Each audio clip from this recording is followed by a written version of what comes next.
it's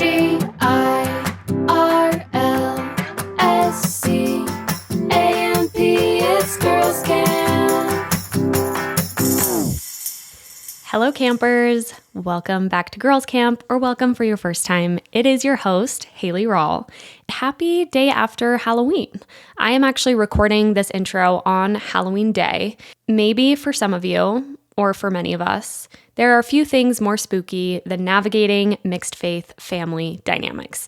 Luckily, this conversation with my mom and sisters was not spooky at all. I actually had a really lovely, really healing, really special conversation with my mom and my two sisters, Megan and Kelsey. They are today's guests, and we talk all about what it has been like for me to leave the church, how they've handled that, what that's felt like for them, how we maintain closeness and love and support in spite of me leaving the Mormon church and doing a podcast about it. I'm incredibly, incredibly grateful to them for coming on the podcast. I have been reflecting on how fortunate I feel to have family members who are so cool about, again, not only me leaving, but the podcast. We talk about all of this on the podcast, but the reason I wanted to say it now is because I know that that is not the case for everybody listening. And if that is not the case for you, I just want to say I'm thinking of you, I see you, and I'm so sorry. I can imagine that your faith transition experience could be much different. Your feelings around some of the things we discuss could be a lot different based on the reactions of family members and friends. And as always, I just don't want to claim that this is the right way or the only way, but I thought it may be useful to put out our way that we as a family navigate some of this. And I hope that it feels helpful to some of you. And again, it just might not reflect, it obviously won't reflect everyone's experiences. And if you've had a harder experience with your family, I am thinking of you all the time. My mom and I talk a little bit during the podcast about a concept of building bridges. And my mom was saying that, she really values spaces that are looking to build bridges between post-Ex-Mormons and active Mormons. And I told her that is not really my main goal with Girlscamp. And that's not because I don't think it's a bad goal. I actually think it's a really wonderful, really productive goal. But the reason that that's not my goal is because my main goal is creating a space of safety and community for post-Mormons, ex-Mormons. And oftentimes in doing that, the things that we say or do or talk about might feel offensive or off-putting to active believing members. And for that reason, I don't see bridge building necessarily as my main goal. But I do think if bridges are being built through Girlscamp content, I'm so happy about that. And I think that this episode specifically is much more focused on bridge building. But I think because it's more of a bridge builder episode, it may feel a little bit different, I guess, than some other episodes of Girlscamp, because obviously I'm talking to active believing LDS members and asking for their thoughts and opinions. And I'm so glad I did that very thoughtfully. But I just wanted to make that note that it might feel different. And depending where you're at in your faith transition, that might just be good for you to know before you hop into listening to this interview. Also, if you are an active member listening, this is a wonderful episode for you to listen to, and I'm so happy that you've tuned in. I hope that it feels productive for you as well. Without further ado, here is the interview with my mom and sisters. I will just start by welcoming three very special guests to Girlscamp, my very own mother and sisters. Welcome. Thank you. Fun to be here. I was thinking it is going to be so impossible for people to tell our voices apart because we all sound exactly the same. I have friends that listen and they say they think it's me. I know. I was thinking that. I'm like, it's going to sound like a chorus of four of the same people, but... That's funny. I never thought about that. Yeah. I guess as a mom, I know my kids' voices. If someone is saying the ex-Mormon side of things, it's me. Probably Haley. And I might the other throw in side a of few things, just to confuse it. Yeah. Kelsey starts advocating against Mormonism just to surprise everyone. I'm so excited we're doing this. We've talked about doing this for a while, and we have some very good questions. I did send you questions as a heads up. I told Bentley I was sending you the questions, and he was like, no, don't send them. Like, you should try and like surprise them. I'm like, I'm not like aiming to put anyone on the spot with this. Well, they weren't like super hard, like doctrinal questions. Surprise. Yeah, Gotcha. he like wanted it to be You like, guys suck. so no crazy hard questions, but lots of good questions. But before we jump into the questions, let's just start maybe with you, Kelsey, and just brief intro, where you live right now, what you do. Okay, I'm Kelsey. I live in Orem right now, and I am a teacher. I teach first grade, and I'm in my second year of teaching right now. Second and potentially last. Potentially last. Keep you posted. Hopefully last, yeah. Okay. And Kelsey's the younger sister. Yes. I'm Megan, the older sister. I live in Orem with my husband and my 4-year-old. I was teaching ASL at Orem High School for the last 5 years, but I quit in December, so I'm a stay-at-home mom now. I didn't realize it was for 5 years you were 5 years. teaching. It's a So long it's time. been almost a year that you've Then I haven't loved been. every minute of it, right? Okay, I'm Haley's mom. I live in Saratoga Springs, so I'm pretty close, which is awesome. Yeah, it's 10, 15 minutes away. And I still have Mitchell, my 16-year-old, at home, so he takes so much of my time. Cutting No, his apples for him. Making his sandwiches. Anyway, yeah, Mitchell's awesome. But so I still have Mitchell at home, and I help run our family-owned business, and I work at a gym for a few hours in the morning, and just loving life. It's a good stage of life, I will have to say. You're It's very good. involved as a grandma, too. And I so a love, lot of your time. three little grandkids, and they're the best. So They are. good stage of life. I'm hoping Mitchell doesn't feel left out, but I'm assuming this would be his worst He's nightmare. So happy. You just he's need to not do a included. solo episode with Mitchell. It would be sometime. really short. Just Mitchell and I don't think I've ever had more than a 3-minute conversation with Mitchell, so we could try. I wanted to set some context as to why it's us four. So as Megan said, Megan's the oldest. I'm second oldest. Then Kelsey. We're all 2 years apart. And then Mitchell is 9 years after you, Kelsey. Yeah. Whoops. Yeah. A little bit of an How did accident. that happen? While my mom and dad were mid Divorce. separation. And Mitchell came along, so Then Mitchell came along. But basically, from the time we were early teens, it was us four at the house raising Mitchell together, essentially. because your dad moved out of the house when Mitchell was 3 months old. Yeah. So So however, Mitchell Kelsey was got 9, 4 moms. Yeah, he did. Mitchell got Lucky four guy. moms. I know.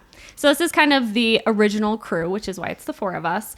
And we still remain close to this day, I would say, which surprises some people and which is something that we'll talk about because I get so many questions. I've shared some with you about mixed faith family dynamics. And you all identify as Mormon. Members of the Church of Jesus Christ of Latter-day Saints. Excuse me. I know the amount of comments I get about that. I'm like, I'm so sorry. I'm never gonna. I think everyone knows. knows what church we're talking about. so. LDS. Kelsey, you are Relief Society president. I am. I'm a YSA ward, so yes. Still. And mom's Which is in a- the stake. Steak Young Women. Young Women's So presidency. go Girlscamp. Yeah, honestly. We're in charge of Girlscamp next need year, you to and buy it's totes quite for the me. event. Seriously, I will advertise. Yes, please do. And Megan, what's your calling? I don't have one. I'm the loser among the Mormons. I thought you were in Sunday school. You They released me Kids- and then texted me last week to give me a new calling, and I ghosted. That's totally 'Cause I don't Megan. want one. Oh, no. Megan likes going to the radar, so, So not sure how active. no, no. Megan. I'm Megan has anything to announce today. It could be a my good coming time. out episode, coming out of the church. Instead of talking about what it was like for me to leave, we can just real time. I know. Show them what This it, is why what it Haley. looks like in a This is good. why Haley planned this so that we could have an intervention with Megan to tell us where she's really at. Wait, you were teaching Sunday school? Yeah, I was That's- teaching the youth Sunday school. The youth. That's a hard youth isn't as bad. No, it wasn't as bad. It did suck when I was teaching high school too, though, and then I would just go teach the And then same have age to lesson students plan. on Sunday as well. And I was kind of sick of Yeah. 16-year-olds. But Did you have to do it with Josh or by yourself? he did it for a while, and then he got released, and I taught with another woman in the ward, and we would switch off every Sunday. The worst time of Bentley and I's marriage was when we were Sunday school teachers together. We got in so many fights about planning Sunday school lessons. Did I not tell you guys this? I think so. Well, because it was always on you. Well, no, because I was like very particular about it. And then he would be like, well, let's just try. And I was like, No. That sounds like the story of your marriage. I am the same with Sam. We were also Sunday school teachers, and I could not. I had to make it perfect. It had to flow great. And then we got divorced. Bodes well for Haley's future. I'm the opposite of you guys. I'm the one, it'll all work out. Let's just play it by ear. And let's just talk to him. And yeah. I was too intense about it. But Sunday school was not my favorite calling. Young women's is fun. Young women. And primary. Maybe you get a primary calling and could be with Hunter. I love primary. If you're going to have primary calling, seems more fun. primary is where it's at. Well, let's just jump into the questions. I think over the course of the questions, we'll kind of tell the story of like me leaving, what that was like for you, what it was like for me starting a podcast, all those things. So the first question is, my husband and I have left the faith and not told our family. Is it better to keep it to ourselves? And how did your family react? So question number 1, what would you advise this person? Is it better to keep it to themselves? I feel like I'm always going to jump in. So go. You go for it. I think definitely not keep it to yourself. I think that's a huge part of who you are, a huge part of your identity. And if you keep it to yourself, then you aren't as close with your family members as you could potentially be if you told them how you feel and where you're at. Amen. I also think they need to be in the right place to do it, because I think it took you a little while to actually tell us. So maybe not like right away if they don't feel comfortable with it, but obviously Eventually. you for sure need to. And I think, and maybe I'm wrong, but I feel like sometimes we make it worse in our head the longer we like keep the secret, and it seems like, oh no, everyone's going to shun us or whatever. And then hopefully it goes better than you think it will. Yeah. The anticipation, I think, is probably worse for everyone. Because I can imagine even when I had left, you all probably, you did know. Yeah. But everyone's kind of, it's an elephant in the room situation. It's kind of nice when it's just like, okay, you've said it. Now we all know. Well, you don't know if you want to talk about it. So it's like, well, I don't want to ask if she doesn't want to. So that's why I'm saying maybe that person doesn't want to talk about it yet. But when they're hiding who they are, then it affects the relationship. So it's just easier to get it out. And like I said, hopefully it goes smoother than you think it's going to. We always make things worse in our head. I agree. Any Kelsey? thoughts on that, Kel? I mean, I agree. I think kind of what you were saying, Haley, I feel like we all kind of knew before What gave you it away. Should we talk about it? Now that you asked, The years before when you had all those questions and were mad at All of the, the women not having the priesthood and all of that stuff. all the heated rants We kind I had. of knew. but I feel like it almost even just made it better, where we all just knew and we were all on like the same page, rather than like, I don't know if I, just like with the unknowing, where I think she kind of has left, but she hasn't said it.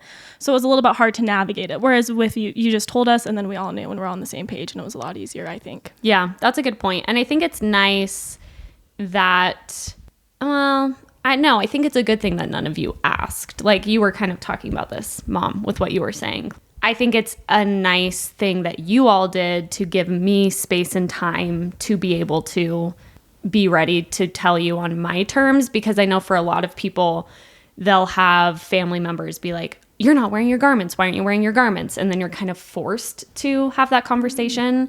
So I feel like even though you probably noticed, it kind of, I think, and we can talk about this next, but I think it kind of served us, because I think by the time I told you, from what I sensed, and you can tell me if this is true, you all had some time to kind of come to terms with it. Yeah. So it wasn't a huge surprise. So I feel like when I told you, not that it maybe was easy, but it was kind of like, yeah, and you had already had time to kind of adjust to that reality. So by the time I told you, it wasn't. We weren't That shocked big or of a deal. Yeah, it wasn't that blindsided huge of by a it. surprise. It did seem final. I do remember, like, I kind of saw this coming, but it still was like, you saying it was final. But then I think it takes a little while for the family to process it, to be like, okay, so she's really out of the church. What does that mean to our family dynamics? And I think that takes a little bit to kind of process how things are going to be different going forward. Not the relationship, but just family gatherings. Because I Family think you home told us evening, right like before, logistics, you yeah. told us right before General Conference. And that was my first thought, like, are you going to come watch General Conference? Or what do we do? You know? So Yeah. those kind of things, you do have to kind of like, what does this mean for the future? Totally. Yeah, totally. I think from my perspective, when I told you all I left, I was at Cubby's. I've told the story on the podcast before, but we were at Cubby's. I just told you in the middle of lunch or something. And I feel like we talked about it at lunch. I think it was a good conversation. And then from my perspective, you all managed whatever emotional fallout may have come from that conversation without me, which I'm very appreciative of. From a lot of stories I've heard, it's people saying like, I've left the church, and then their family like sobs and cries and like, well, you're ruining everything, or what am I going to do about General Conference? And I feel like those things I'm sure you felt, but you didn't make me have to suffer for that, if that makes sense. Yeah, for sure. But all of that said, I would love to hear what that was like from your all's perspective when I told you I left, how you emotionally managed, like what it felt like, how you made that adjustment personally or together, anything that comes up around that. Well, I do think like at first, like I said, it takes a minute to process for sure what that means. And I did feel sad, like, oh, it's final. That was kind of like, it was sad. It was felt heavy for a minute. But then I think as we went on, well, and you also allowed us to ask questions. Because I remember I was worried about the whole, are you going to start drinking and doing drugs? Because that obviously is a little trigger in our family. And so I was worried about that. But then you were open and honest about it. And so I just told you like, well, be careful. Might be playing with fire. So I feel like you allowed us to ask questions and we're honest, and then I could say my little 2 cents without hopefully being too pushy. And then I feel like we were kind of right. Do you remember we asked a few questions, kind of like, what does this mean? And I don't know. And then Kelsey said something really funny. Always do. yeah, Don't remember what it was. There's a few but it was things so made it funny. humorous. It couldn't have been that funny if you don't remember. It was funny. Well, though. I remember Mom asking me if I still believed in Satan in the course of the drug thing. And I said, I only believe in Satan. Yeah, that was funny too. Good job. So I think I maybe said the first maybe one. it was you. No, yeah, that's a good point though too, of like, I've thought about this with the other family member that we all share, whom you probably will know who I'm talking about, where they were trying to get me to tell them why I left the church, and I didn't really want to, and I ended up emailing them. They emailed back, and I think it was their opportunity to kind of say their piece in a way that gave them closure around my leaving. And I think that can be a little complicated because if people aren't respectful, I don't think you need to like offer them the opportunity to like say their piece on everything. But like for the drugs and alcohol thing, it seemed important to you. Yeah. To say like, yeah, here's what I think about it, so you know. And I think you did it respectfully, and we had a good conversation about it. So I think it was nice that we could have a conversation as opposed to me just being like, I left, I don't want to talk about it ever, you know? Well, and you also said, don't try to talk me out of it. Don't like send me conference talk. You were very open about that. So we knew you set like, your don't- expectations. Yeah, your boundaries. But you also did it with like, you said also in the future, like at Hunter's baptism or whatever, we'd love to be invited, or we'd love to be invited to other church things. You said maybe we won't always go, but you can extend the invite. So that was really helpful for us to just like know your boundaries, your expectations. So I feel like we did ask some questions, but we didn't have to ask too many Yeah. because you just like were very clear with You just said it. where you How it were was. and what you wanted. And you said I could take your future kids to primary one day if I wanted to. So I'm holding A that. little reminder for that. Don't You did. You're like, if you Haley. want to have kids, you could take them to primary. So I'm already like, today I was actually thinking, okay, when are they going to be like sunbeams? Every Saturday night they're sleeping gonna over ask at to be mom's house. I was released and be a talking primary to a teacher. friend who's not, she's post-Mormon too, and she's like, my mom always offers to watch my kid on Saturday night so she can bring him to church, but she'll like watch him overnight on Saturday, and she doesn't really want him to go to church, but she's like, it's worth it. It's worth it. It's so worth it. A night away. Your kids would love it. It's primary. Like, it's just songs, but we'll deal with that in Yeah, a few years. we'll cross that bridge when they're Yeah. 5. Yeah. I'm curious. Primary is when they're 3. Oh. You're right, sunbeams. Yeah. So sooner, Anyway, just had sooner to throw rather that than later. I'm curious more about the emotional fallout that you all felt. And we're not the best at speaking about our emotions. Getting uncomfortable. I'll say, I think I honestly can't remember like specifically how it was. I just do remember it's not even the church. It's not even that like you didn't believe in the church anymore. You were leaving the church. It was that we had this common thing all growing up together. It was like such a big part of our lives in common. And all of a sudden I still believed in it and you didn't anymore. And it just felt like it's just hard to come to terms with that like something that you had so in common so long in your lives is different. And I just remember that being something that was like, I just had to like work through personally. Like it doesn't change our relationship, doesn't change who we are. It doesn't change who you are, even though that thing we had in common, we don't anymore. I don't know. And I know that doesn't make a ton of sense, but that was something for me that I remember thinking that was probably the hardest part of like the emotional part of it. Adjustment. Yes. I think that makes so much sense. I heard the term or like that concept, closeness doesn't mean sameness. And I think our family or you all have done, or we all, I guess, me too. Give yourself credit. Have done a really good job at maintaining closeness as the sameness has changed. Because I think we all were, I mean, our personalities are very, very different. But I think we had the Mormonism thing, which we all had in common, and that's a huge common ground to share. But in losing that sameness around our faith, I don't think we lost closeness, even though we lost a certain amount of, things we can relate on or things we can do together or talk about. I don't think we ended up losing that closeness, which I think is really special and really lucky. And yeah, not to say it doesn't shift things, because it does, but I think the closeness, at least from my perspective, has remained the same. And in some ways I even feel closer because I feel like, even despite me being different, there's still a desire to be close.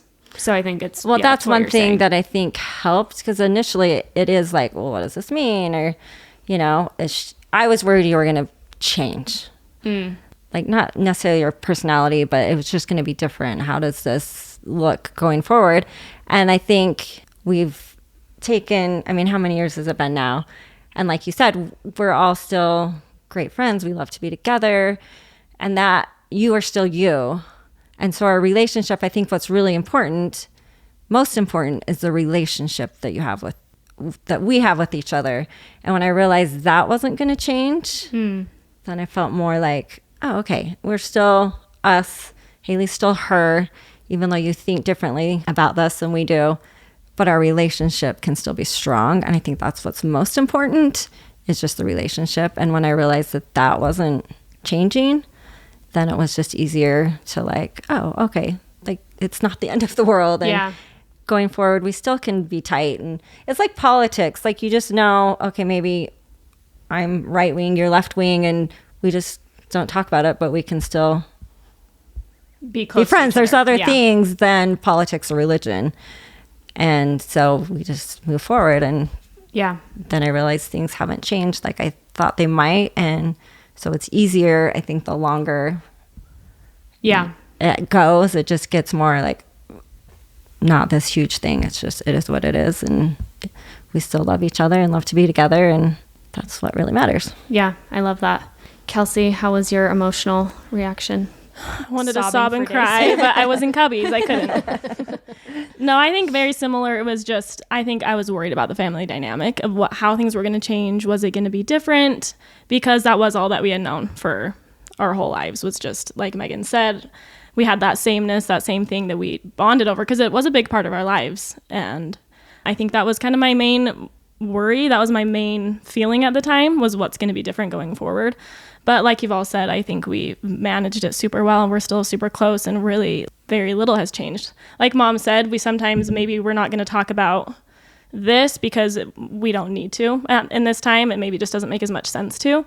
But those little things, are just little things. We have the important stuff. We have each other. We have our relationship still, and that hasn't changed at all. Totally. I think a big piece of that I've been interested to talk to you all about, because I don't think we've ever talked about it super directly, but I think there was right away a mutual understanding that it wasn't going to be very productive for us to discuss religion. specifically the Mormon church. And we kind of just haven't, which sometimes they think about like, oh man, are we just like avoiding it, or are we just like beating around the bush? But when I really think about it, I feel like there's just this mutual respect and understanding that we know how much we disagree on it. And we also know how important the other people's beliefs and convictions might be around it. So it's just not going to be productive or serve our relationships to hash it out, where it's like, you know, if we bring up some hot button topic, you probably know where I stand and I probably know where you stand. And if I change my mind or you change your mind, we can like tell each other. Yeah.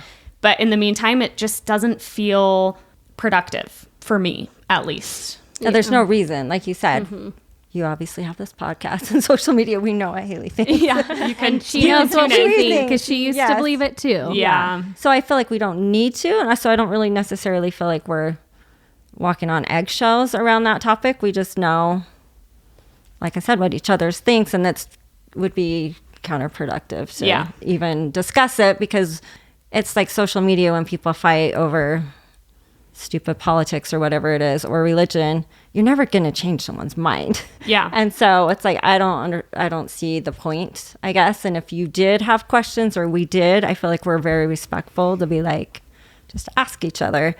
And we're supportive of your podcast and what you're doing. You're supportive of us going to church and having our callings, and don't ever like try to talk us out of it and say, why are you still going to the church, or why are you know?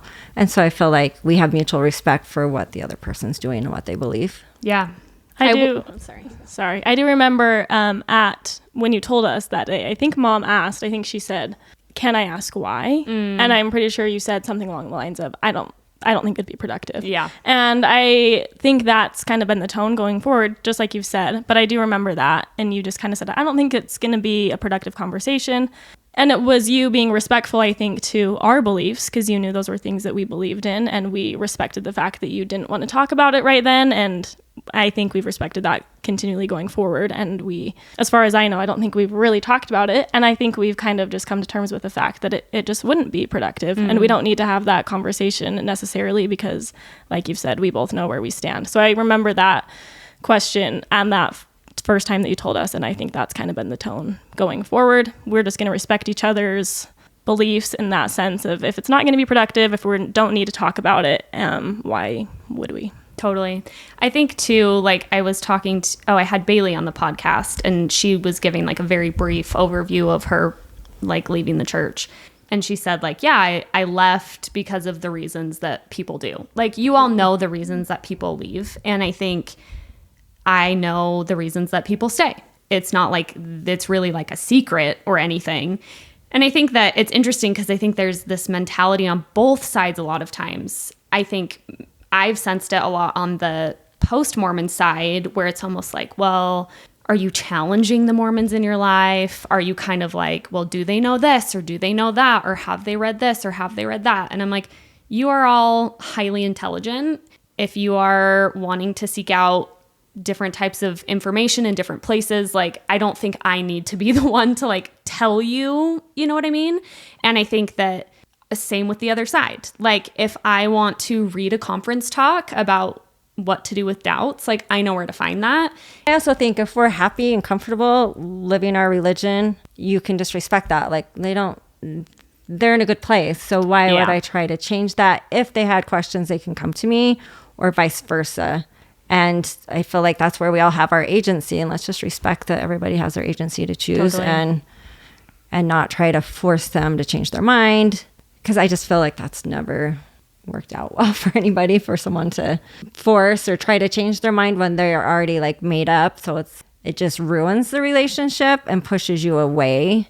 And that's the opposite of what we want. And so when parents do that, I'm always like, do they not realize what they're doing? Do they not realize that that's just making everything worse? Yeah, since when has that Even worked? though they mean well. Like, I get it. I was talking to a friend the other day. Like, if your child's marrying somebody that you maybe don't agree with, you see red flags that maybe they don't, you kind of want to warn them. Like, hey, I don't know if you have noticed this. That could be a problem. because as a parent, sometimes you do feel like, well, if I don't tell them, they might come back to me someday and say, why didn't you tell me? Why didn't you warn me? And so I feel like parents maybe have good intentions, like, oh, you're going down a path that maybe I can save you from. So I can see that they are doing that with well-intentioned, but it's not usually the way to go, because like I said, trying to talk someone out of marrying someone they love, they're going to do it anyway, and then you're just going to ruin the relationship. Exactly. So it is hard. There is a fine line where you do want to, like, okay, I need to say my piece. They're probably going to do what they're going to do anyway, but I got to say what I think, where you already allowed us to do that, like we said at Cubby's. So we said our piece, and I think that really helped moving forward. So Yeah, I think that's true. It just doesn't work. Has it ever worked for anybody? Yeah. No. Why do people keep trying? I know. I know. And I think I'm excited for this conversation too, because I think there are so many people who have left the church whose family members feel really obligated and duty bound to continually either send conference talks or, what have you, give them a call and say, well, are you sure you don't want to just come to church with us? Like, they feel like they have to keep trying because I think they feel like that's their duty as like good members or good disciples of Christ. It's sad because that just creates wedges. And like you said, I don't think it's ill-intentioned, but I do think that it's unnecessary. And I think it will be helpful for people to hear that you don't have to do that. I don't know. I think there's a large element of trust in that too, of trust between each other. And I feel like I've always felt trusted by you all, as not that you agree with my decisions, but that you trust that I'm going to make the decisions about my life, and maybe not even the right decisions about my life necessarily, but it's almost like Haley is going to do what she's going to do. And there was never this feeling of like, Haley needs saving, Haley needs help, Haley needs information. I think you were all just like, she's on her path, she's doing her thing. You might not agree, but there was never a sense of like you needing to step in and like fix anything. Maybe just because you thought you couldn't. Especially you're an adult. No, well, especially with Haley. Because, Haley, when you have your mindset on something, you're just hell-bent, and nothing anyone can say is going to change it. Yeah. So you're living the life that you feel more true to. And if someday that changes, then you'll do something different. But I feel like people have to learn for themselves. And if you were still in the church and not feeling like just doing it because you felt pressure, that's not good. That just causes resentment. And so anyway, I just feel like you got to let people be them and figure out what they have to figure out. If they have questions or doubts or the church isn't working for them, then they need to go figure out what they do believe. And you have to let them take that journey and support. Yeah. It's a very personal journey, no matter where you end up or where you're at, I think. Yeah. Here's the next question. I'm curious if they really are okay and understand that you are forever leaving, or if they are just thinking it's a phase and you'll be back, so they have to hold out for that to happen. I think when I read this, it was funny to me because it's just like, we would be really unintelligent if we thought you were going to come back. So you're saying there's a chance? So you're telling me there's a chance? If we're just like sitting around like, oh, she's going to come back one day, like that would be pretty dumb of us, honestly. Because you know what you believe and we know what you believe. And I think I do feel like a lot of family members do feel that way. And it feels sad to me that it's like they're just waiting or hoping that they come back rather than just like accepting where the person is.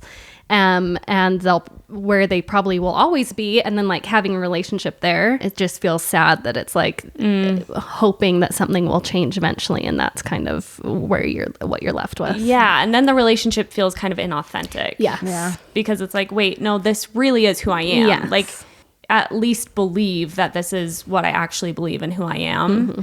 Yeah, I know a lot of parents, especially when their kids leave, will say, you'll come back when you have kids. Like that's a common thing I've heard.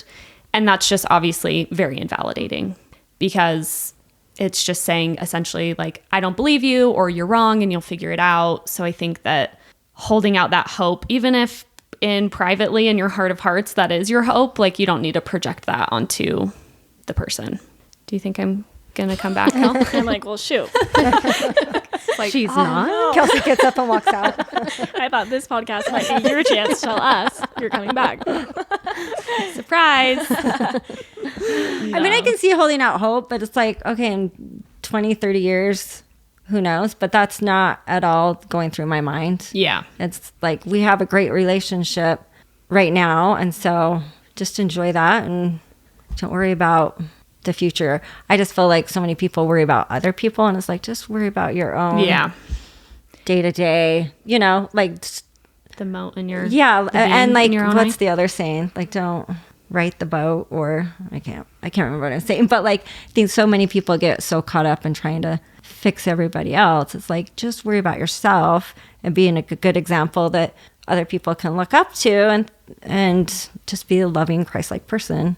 And that can help your child the most.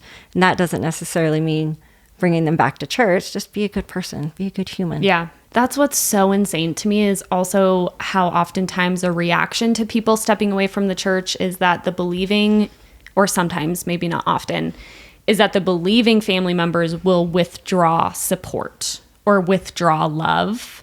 Like, I'm not going to babysit your kids, or we're not going to hang out with you. And that feels so deeply counterintuitive on so many levels. I have a lot to say about that. But I listened to this podcast with Jared Halverson. He's actually a very smart historian for the church. And he said, somebody asked him that question about kids leaving, if it ruins the eternal family. And he said, it's the parents' reaction to that child leaving that ruins the eternal family, not the kid leaving. Wow. And I love that because it's so powerful. Because what does that say about the parents if you're going to shun your kids because they don't believe what you believe? And they're the ones ruining the relationship, not the kid. So it just blows my mind sometimes that parents act that way, because I just can't even imagine that. Like, okay, well, we don't want to see your kids or have anything to do with you until you come back. But I mean, that happens. Hopefully it's more rare, but I mean, yeah. So I love that. Like, they're the ones, the parents are ruining it by their reaction. So, Yeah. Amen. I just think it's the most hypocritical thing. Like, if you are professing to be a strong member of a Christ-centered church and that's your reaction to your child leaving, then you're a hypocrite and you don't actually you don't get do it. the things that you Yeah. say you Yeah. believe. Yeah. Well, I think too, like, something I've sensed in you all is a security in your faith and in your beliefs. And I've noticed this, especially talking about Mormonism on the internet, that people who come at me the hardest with the most anger, I sense a deep insecurity. And from their insecurity about their faith, they have this need to attack me, right? Or whomever it may be, who's speaking critically about the church. And I think people who are secure in their faith, it seems like a much more aligned reaction to be like, okay, like, this is what I believe. I'm just going to keep doing what I know and what I believe, and then trust that things will work out, as opposed to the insecurity of like needing everybody to believe the same way as you and to function the way that you need it to. That just feels so much more insecure to me than being like, it's weird. it'll Why work are out. they listening to your podcast or following you if they're such strong believers in the first place? You know? Yeah. I just think I don't understand. Or commenting that, yeah. If you see it, it's like, oh, I disagree with that. I don't like that, and move Then along. Don't listen. You Yeah. don't have to listen to me or follow me. It's And like you said, it's the insecurity. They are insecure, and so it makes them scared when other people don't believe it. So they want everybody to believe it so that they feel strong in their Yes. own belief. Yeah, to validate them, which I get too. Like, not saying I'm above it, because I do the same thing on the other side. But I do think, especially in a family dynamic, I think that security that you all have, and maybe not even necessarily in your faith, but in yourselves. Like, I think we all have a sense of security in, like, to an extent, right? Of like who we are and our life decisions. And so we're not needing to like lash out at each other for living differently or doing different things. I think we're all happy and content with our lives, what we're doing with our lives. And I think if people are happy and content, they're not lashing out at people on social anyway, media. Yeah. No matter what the subject is, because it always blows my mind when I read people's comment and somebody can making a sandwich and they like, Or throw them under the bus because they did something wrong or they were eating something that was unhealthy for them. Like that person's just not a happy person.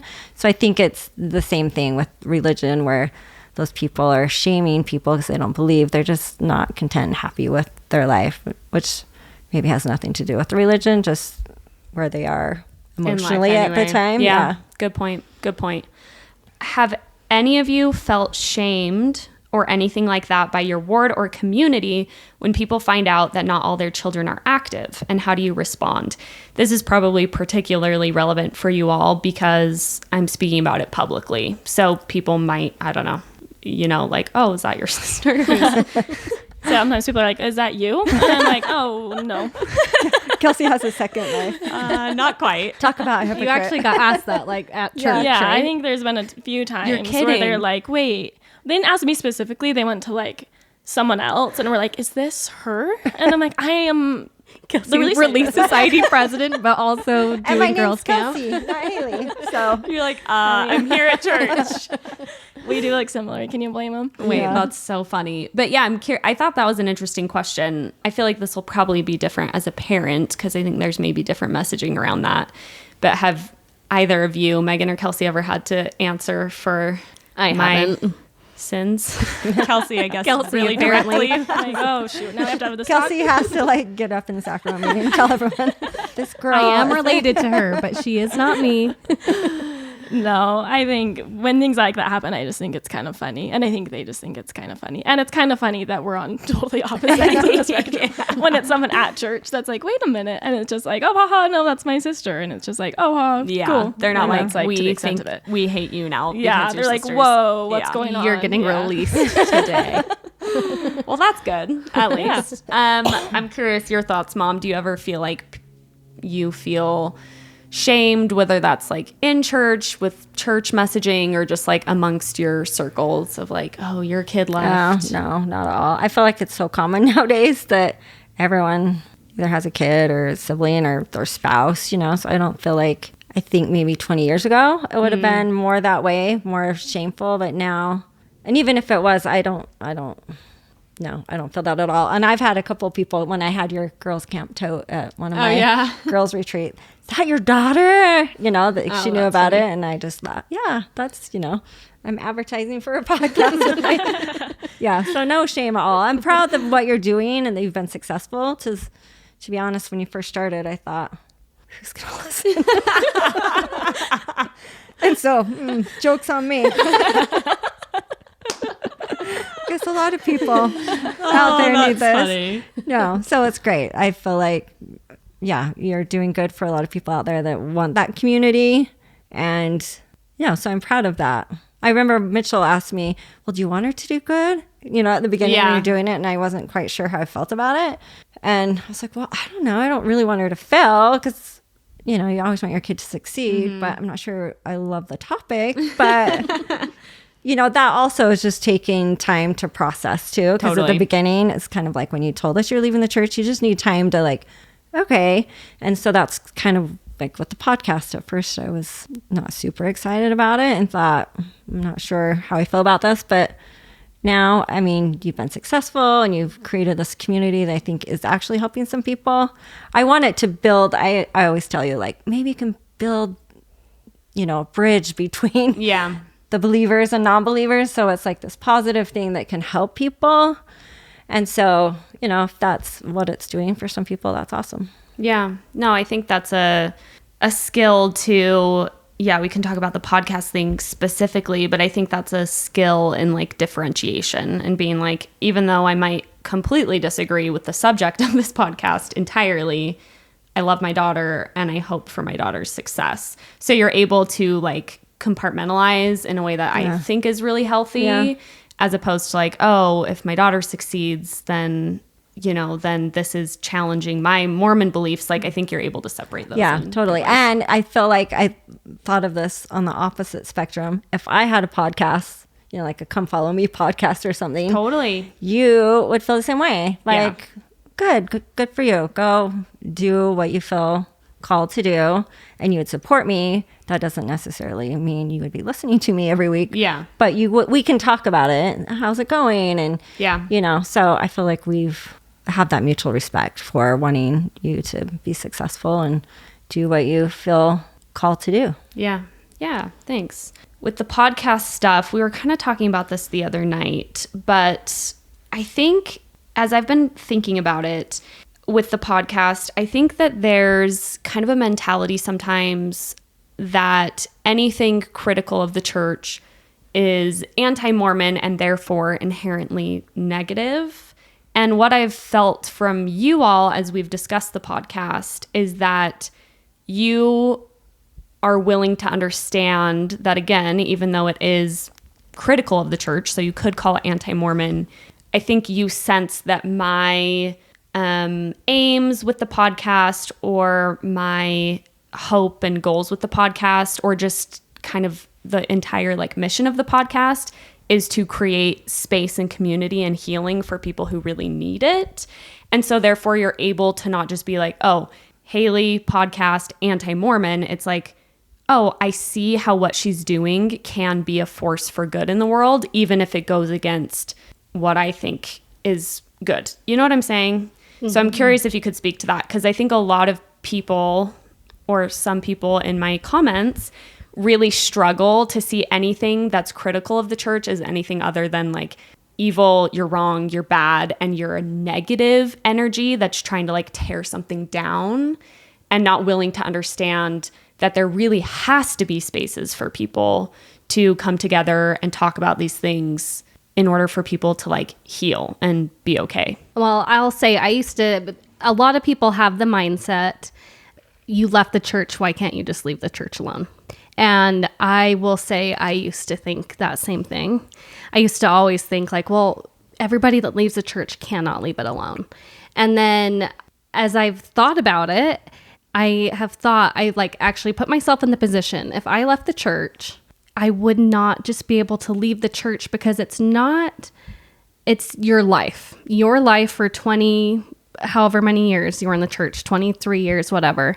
The church was an incredibly huge part of your life. And how do you just say, okay, I don't believe this anymore, and then never talk about it again? That was still one of the biggest parts of your life. And even though your beliefs have changed, it still shaped you. You still think about it constantly on a daily basis. I think that's how it is for everybody that has left the church. It's such a huge part of who they are, whether or not they don't believe it anymore, but being a Mormon is a huge part of who they are. And they need that community. They want to talk about it. It's there's a Mormon community and there is an ex-Mormon community, because you were Mormon and you had all those experiences. And then you also had the shared experience of leaving and the shared experience of navigating life outside of the church. So I think it's kind of simple-minded now to say why can't they just leave the church alone? Because it's not even the church you're not leaving alone. That was your life and it still is your life, and you are going to talk about it and work through it, and that's okay. And I think that as practicing members, everybody should understand that is, like I said, sorry, I'm rambling, but that is just still part of your life. Yeah. And it always will be. Yeah. And you're not just going to drop it and never talk about it again. Yeah. It makes more sense that you would probably, for at least some amount of time, have things to still say about it. Yeah. I went through the same process, I think. At the beginning, when you told us about it, it was I didn't understand why you had to talk about it, make a podcast about it. And then I went through the same process that Megan did. And I listened to a few episodes and I was surprised. I was like, oh, it was respectful to the church. You were telling your story, your side. And I think as I listened to a couple episodes, I haven't listened to all of them, but I've listened to a few, I understood it. I understood. And I feel like you do a very good job at creating a place where it isn't just negative. You're not bashing the church. You're just talking about your experiences, and the people you're talking with have their experiences too. And I think it's also opened my eyes too to some parts of the church that I'm oh, I could do better at that. As someone inside the church, I could do better at that. I could try to do better at not being, I don't know, when we're talking about certain things in the church, that because the church isn't perfect, the culture of the church isn't perfect. And as someone in the church, I can try my best to do things a little bit differently. And it's opened my eyes to just hear a few of those. And I'm clearly still in the church. I'm still a part of the church, but I've understood more as I've listened why you feel the need to do this. And I've seen that it's helped people. I feel like there's people in not my close circle, but people that I know who have said like, oh, it's been such a help for me to have your sister's podcast. It's a place where I can go and I can feel seen. I can feel included. I've gone through similar things myself, and I've just understood more and more the point of it and seen the good in it. Well, thank you. I really appreciate that. And yeah, I appreciate the willingness and the open-mindedness. And I think that's a lot of what we've been talking about, right? Like if there can just be open-mindedness on all sides, then there's a lot we can learn from each other. And I really appreciate on the opposite side of the coin, and I'm certainly not perfect at this, and there's a lot I could say about it, but I do feel like it's easy to get really jaded after leaving the church because you start ingesting a lot of information on the other side of things, and you learn things and you feel betrayed and you feel frustrated when you hear certain things. And it's been really helpful, I think, for me, especially making content and a podcast about the church, to be so close with you all, because it keeps me grounded and reminds me, like, not that I don't think this anyway, but it's like a very constant day-to-day, like, there's people who are really thriving in the church, who are feeling very aligned in the church, who are doing really good work, who are serving, who are loving, who are just forces for good. And so I think it's a very helpful kind of like balance, if that makes sense. And it just speaks to like being in an echo chamber is like never a good thing because we're, even though, like we said, it's not like we talk about it all the time. I think the presence of each other is kind of a constant reminder of like, it's okay. To your point, Mom, with building bridges, I wouldn't say that's really my main aim with Girls Camp, but I do think like it's a very happy bonus for me if it feels like my content can be a bridge in any way. So I appreciate that. Well, one thought I had, it's kind of like when people leave the church, this is kind of what I'm just realizing right now with you talking. It's like getting out of a bad relationship and you kind of have to vent about it. Because it's like, oh, can you believe this and this, and you did this and this, and that's part of your healing. And then maybe in a few years it won't be as tender. It won't be something you feel like you need to talk about as much because you've kind of healed and like moved on. Yeah. So I'm kind of thinking like that might happen eventually. You might get totally not that you change your mind and come back to the church, but just that you've said what you wanted to say. And you feel that healing, because like I said, I just feel like sometimes you can just vent and vent and vent, and then you feel better and like, okay, it is what it is. I can move on now. Totally. So maybe a lot of people just need that to talk about their grievances and it can be healing, like Kelsey said, to have other people have gone through similar things that you can relate to and realize, oh, it wasn't just me. And so anyway, that can be a good thing. Yeah, totally. I feel that way. And I definitely think that I've talked about this a lot on the podcast, but I think my podcast will inevitably change because emotions change. The amount I want to talk about the church will change. There will be like different things I want to talk about more, different like avenues I want to explore. And I think what you're saying is totally how I feel. There's different topics that will bring up anger that I want to talk about, and then things that it's like, oh, let's just laugh about this because this is like funny and this was something we all went through. Like that's another thing with the post-Mormon thing is that, to what you were saying, Megan, of it being your life, like a lot of what I talk about on the podcast is just like a lot of us went on missions. And even though you've left the church, that's still a huge deal. You still want to talk about it and you have different feelings about it, but it doesn't mean that it's not a huge deal. Like your missions are a huge deal to you. Mine's a huge deal to me too, just probably in different ways, So it's nice to just have spaces where you can talk about those things that you've experienced. And even when you leave the church, like all of those experiences that you've had are still relevant for good and for bad, and still for good too. So it's just nice to have spaces to like talk about your life essentially. And I really like how you put that. How do you navigate religious holidays like Christmas and Easter? Did any traditions change to accommodate your new beliefs? One thing I'll say that I noticed with Mom, and it's not a holiday, but every Sunday at family dinner, we would do family home evening.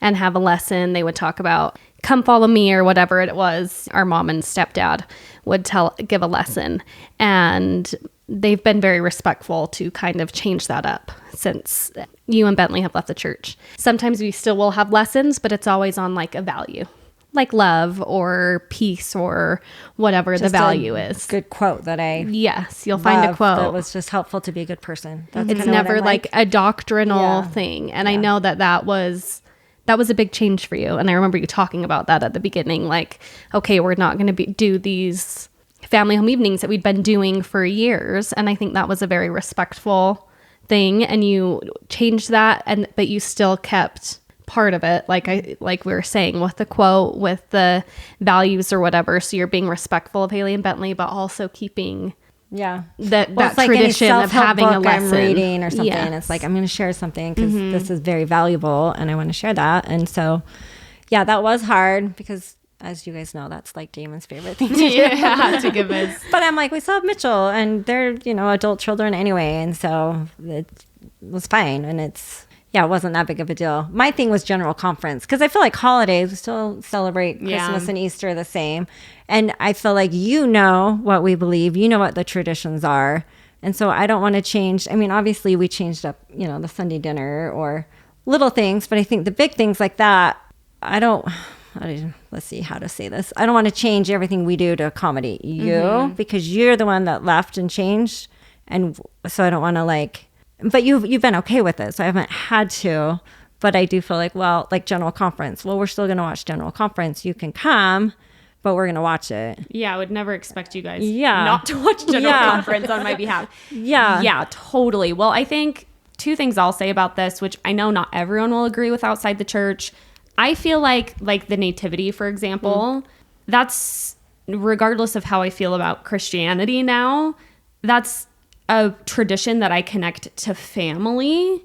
And I would be so sad if it was I would never expect that because that'd be crazy, to tell the whole Walker side, don't do the nativity on my behalf. We're going to leave. That's crazy. That also to me would be exactly what I'm asking you guys not to do. We're not going to come to Christmas because you talk about Jesus. It's no, that feels like that would be me driving an unnecessary wedge. Yeah. That said, I think it's because you all do it very respectfully. And I think our family has always had a lot more that binds us together than our religious beliefs. And I think some families don't have that. Yeah.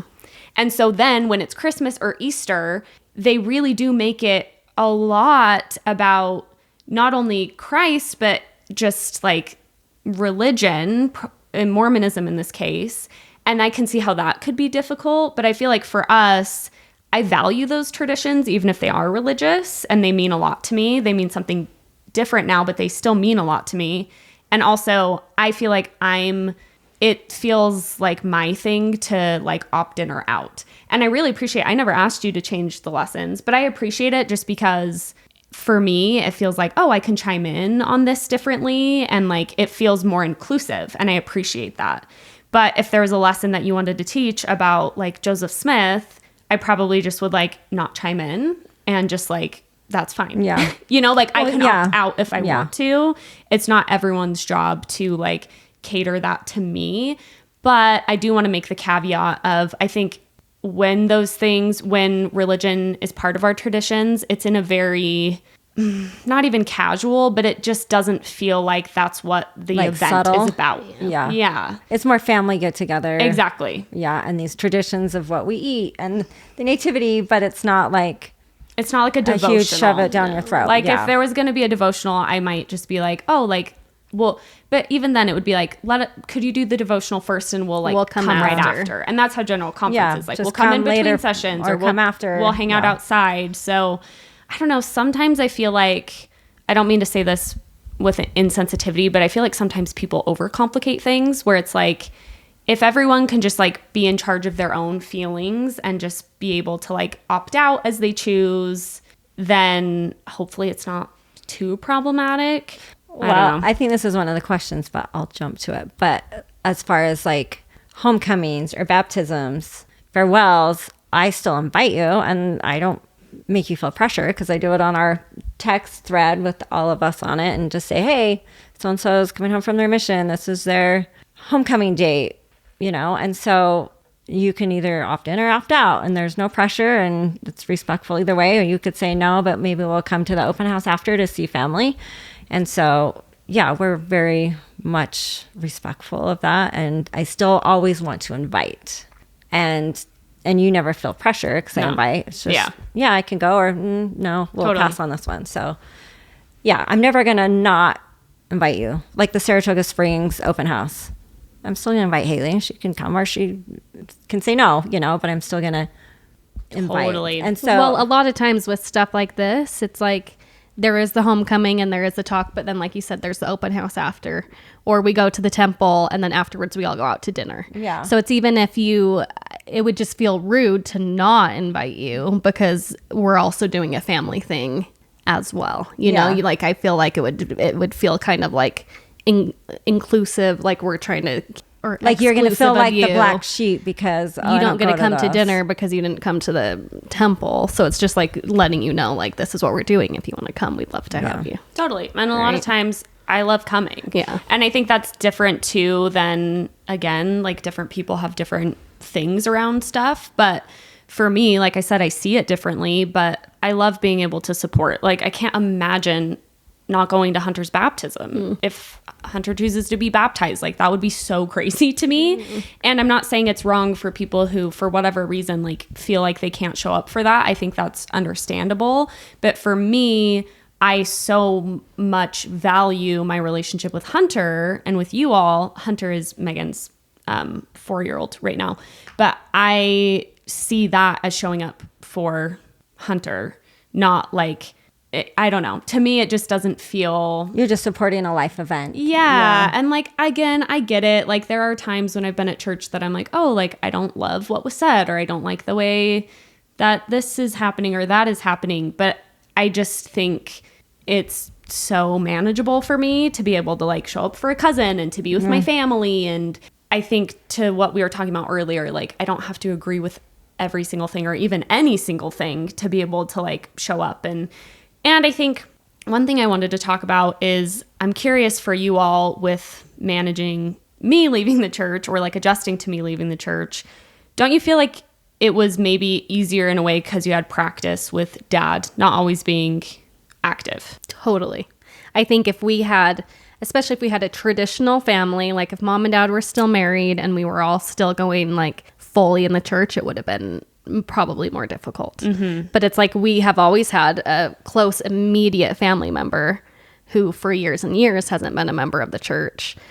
And yet like with Dad, it's like we still talk about his mission. We still talk about our missions. He still came and picked me up for my mission, even though he wasn't a practicing member of the church. So I knew that having a family member not be a member of the church didn't need to change our relationship. And so when you left, it was easier because we'd been through it and we knew that it's fine. And you'd wrapped your head around the fact that like people you love might not always be members of the church. Yeah. Because we've had to do that since we were little. Yeah.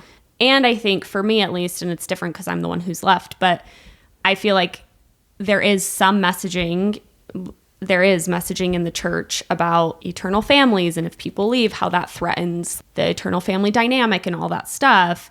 But I feel like I had a lot of practice in saying, well, I know my dad, I know he's a good person, and I guess I never took that super as literally as maybe it was taught to me, because I already was like, well, doesn't really make sense that like my dad would be relegated to like a place where he didn't get to see us. So like, you know what I'm saying? And then when it comes to having to be sealed as a family, our parents' sealing is broken. You know what I mean? So that was always something that we always had to be like, okay, even though they're not sealed anymore, I still believe we're all going to be together forever, you know? So those like little like nitpicky things were already kind of like, I still believe in eternal families, whether or not that sealing is still intact and whether or not you still are a member of the church, you know? Yeah. Yeah, that's one of the questions. And this one, I mean, say whatever you want to say on it because it might feel a little personal. But if you do want to answer it, Megan, you kind of just did. But there is, I mean, according to doctrine, as it literally stands, I would not be, if the LDS doctrine is true, I would not technically qualify, right, to like go to the celestial kingdom. So I'm curious how you make sense of that, or if you feel that that's true, or if you do feel that's true, how you handle what comes up around that. Just kind of, I mean, I don't know. These are kind of the hard things that maybe we avoid talking about because it's a really hard thing. So I don't know necessarily. I think my intention in asking it is because I think there's so many people who are on my side of the fence who, even if their family's cool about it, even if their family's supportive, they have a lot of grief around the fact that they feel like their family believes in something that would ultimately mean that they are, you know, not in the highest degree of heaven, or they don't get to be with them forever. So whatever you would want to say around that. Similar to Megan, I don't know. I think with Dad growing up, I think it was something that I, even just kind of from a young age, was kind of like, I think if God is a loving Heavenly Father, he's not going to take my dad away from me because he left the church while he was on earth. Because then it wouldn't really be a heaven if my dad wasn't there with me. So I don't know. I don't have the answer on that, but I think that I do believe that God is going to be, I believe him to be a loving God, and I believe that he will want us to be with our families in order to be a heaven. And I think going to, I don't know the answers to those nitpicky things, but I do think that we will be together. I don't know how that will look, how it will work. I don't know those things, but if God's loving, I don't see how he's going to just. Yeah. If that is the way it is, then, and I can't be with Clementine and Maud, I'll come to the Telestial Kingdom. I'll come live in the Telestial with you guys, because worth it to have my little Heaven girlies. is where Hunter would not live in the Celestial without Hunter would Maud and change that Clem. rule. No way. Well, So- at least Maud, maybe not Clem. Hunter loves Maud a little more, so maybe she would leave Clem in If Telestial. Mods and Telestial will be there with her. Yeah. No, I appreciate that. And I think I just want to validate too, like, I don't know. I think for me too, there was like a long period of my beliefs when I still identified as a believing Mormon, but on a lot of like the trickier questions, I was like, I'm not sure. And I think that's okay. I think a lot of people made me feel like really badly about that.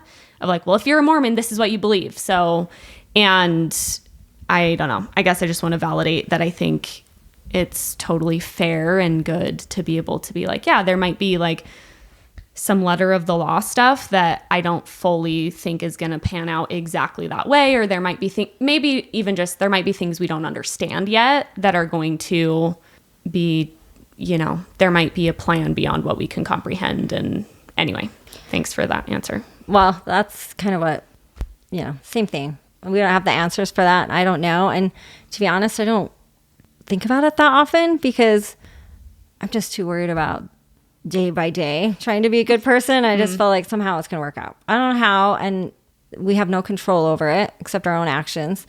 And like, for example, Damon is still to his first wife and me.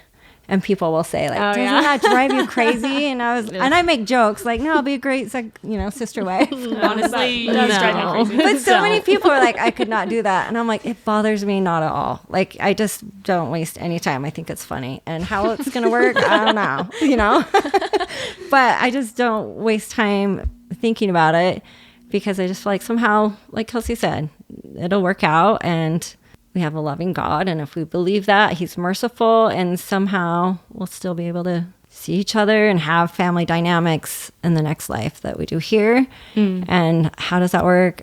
Who knows?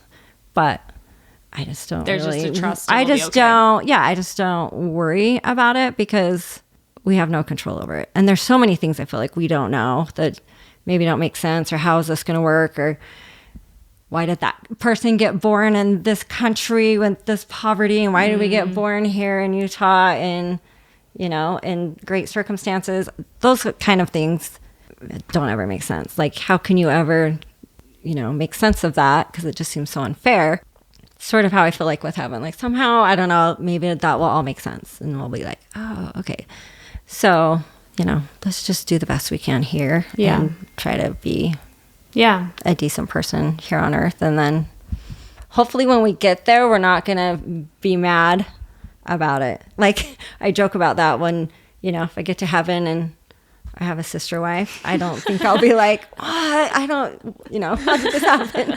And complain. I feel like that's just not going to really happen if in the next life, but who knows? Maybe I will. So maybe I'll come hang out with you. If you are a sister wife, then you'll also come to the teleshow. Maybe that's where we'll all just be. Sounds like. Yeah, maybe we'll all. I remember. Do you remember when I was a kid? I don't know if I ever told you this, Mom, but I feel like I remember as a kid being like learning about the kingdoms and being like, I think I'll just do the middle one. I've had that same thought. I'm good. Yeah, I'm not like worth the middle it. one Well, you sounds think like it's- super doable. You think of certain people and you're like, if they're celestial, I'm never going to get there because Yeah. I'm not that person, nor do I want Well, to. and you don't want to Yeah. like live like if the celestial kingdom's just like church So all boring. day, Yeah. or like No, I don't like an thinking about it endowment, at all. like All constant day, endowment yeah. session or We're up something. there doing Freak temple no. work, Haley and Maud and Connor partying. Just like at down there. Disneyland I'd or be something. asleep because I can't stay awake for. We're still on At this all. earth, so we're like, yeah, Disneyland. Yeah. You guys are I'm like, like, hold on. dang. Or in the celestial room, just like We being got silent. doomed. With Mom's sister wife. You'd be no, you wouldn't be sealed to the sister wife. Actually, would you? No, No, but we'd be probably around her a lot. She'd become your best friend. I'd love her more than you. That's where I Plot would twist. like. No, that's not going to be okay. Well, thank you for those answers. I feel like we could talk much longer, so maybe you should all come back. But I want to thank you again for doing this. I think it's a big deal that you're willing to do this because I think there's even a fear for a lot of people of like condoning a podcast that talks again critically about the church. And I think just your support and your willingness to speak on this podcast is a really big deal. And I really appreciate it. It means a lot to me. And I'm grateful that, I think a lot about how me being able to do this podcast is also in large part due to the fact that I felt safe enough with you all. I remember saying to Bentley before I started the podcast, I was like, my family's been so cool. I like kind of don't want to push my luck. Like they've been so nice and been so cool. And like now I keep like kind of pushing it. But it felt like such an authentic calling for me to do.